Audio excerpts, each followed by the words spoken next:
A dança nasceu associada às práticas mágicas do homem. Com o desenvolvimento da civilização, o rito separou-se da dança. O homem dançava pela sobrevivência, dançava para a natureza em busca de mais alimentos, água e também em forma de agradecimento.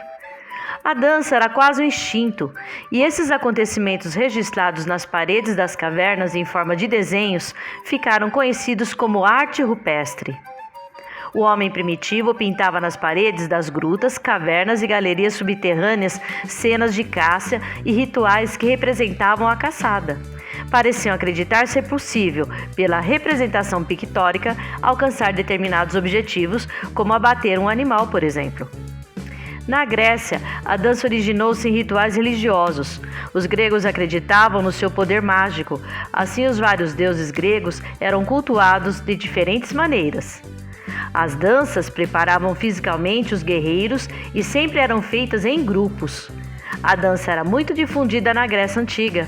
Importante no teatro, a dança se manifestava por meio do coro.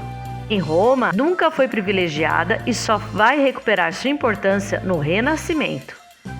Já na Idade Média, nesse período, a dança, como todos os outros movimentos artísticos, sofreu um retrocesso. A dança, pelo fato de se utilizar do corpo como expressão, foi considerada profana, porém continuou sendo praticada pelos camponeses. A dança ressurge, é apreciada pela nobreza, adquirindo aspecto social e tornando-se mais complexa, para ter estudos específicos feitos por pessoas e grupos organizados, sendo conhecida como balé. Até essa época, a dança era algo improvisado.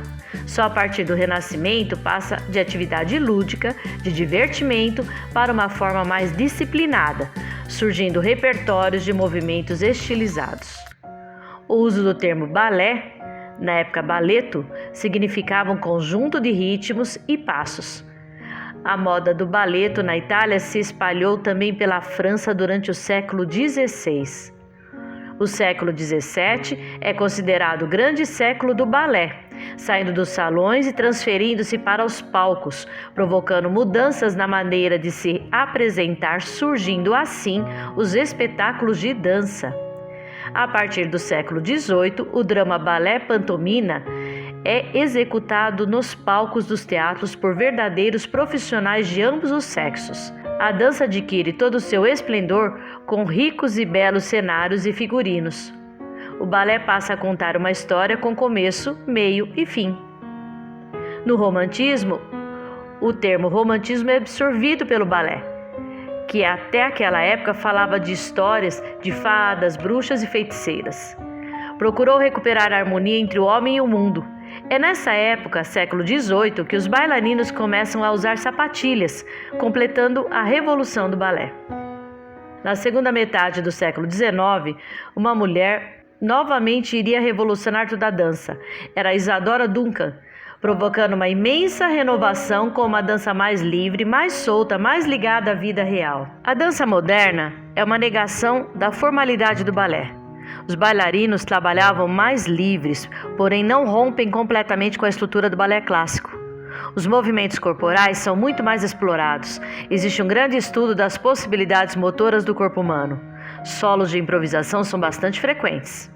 Martha Graham, nos Estados Unidos, na década de 50, criou uma nova maneira de dançar independente da música, baseando-se principalmente nos sentimentos que qualquer som pode provocar, abrindo espaço para todas as possibilidades da dança. A arte contemporânea é complicada de se compreender. Por quê?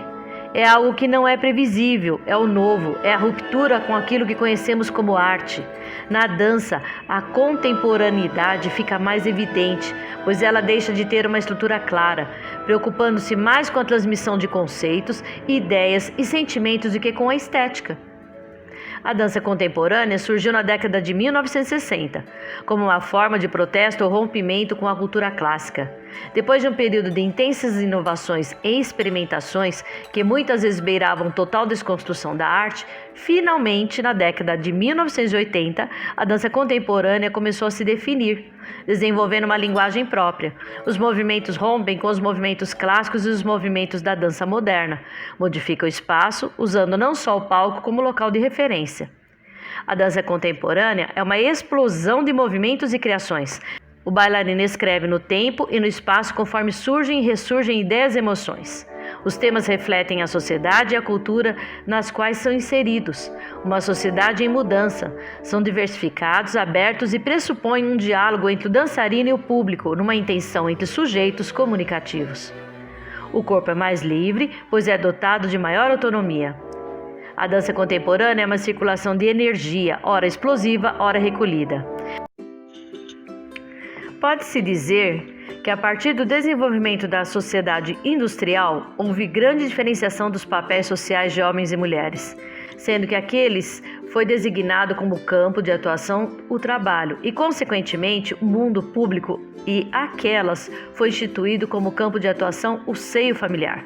Essa ruptura em relação aos espaços de atuação se deu quando se dissociou a figura feminina do papel de produtividade, ao qual a mulher, durante os tempos primitivos, esteve estreitamente ligada. Por muito tempo, essa hierarquia de poder se naturalizou fundamentada nas diferenças de sexo, calcada em pressupostos biológicos como a anatomia e a fisiologia, determinando e evidenciando a superioridade do corpo masculino. Hoje, a dança aparece como uma alternativa nas práticas pedagógicas, por orientar o movimento corporal de cada estudante de forma a explorar sua capacidade de criação, estimulando o autoconhecimento e favorecendo a aprendizagem. Contudo, a dança, ao ser inserida no conteúdo escolar, não precisa ter a pretensão de formar bailarinos. Antes disso, consiste em oferecer ao estudante uma relação mais efetiva e intimista com a possibilidade de aprender e expressar o seu conhecimento de maneira criativa através do movimento. Nessa perspectiva, o papel da dança na educação é o de contribuir com o processo ensino-aprendizagem, de forma a auxiliar o aluno na construção do seu conhecimento e cidadania.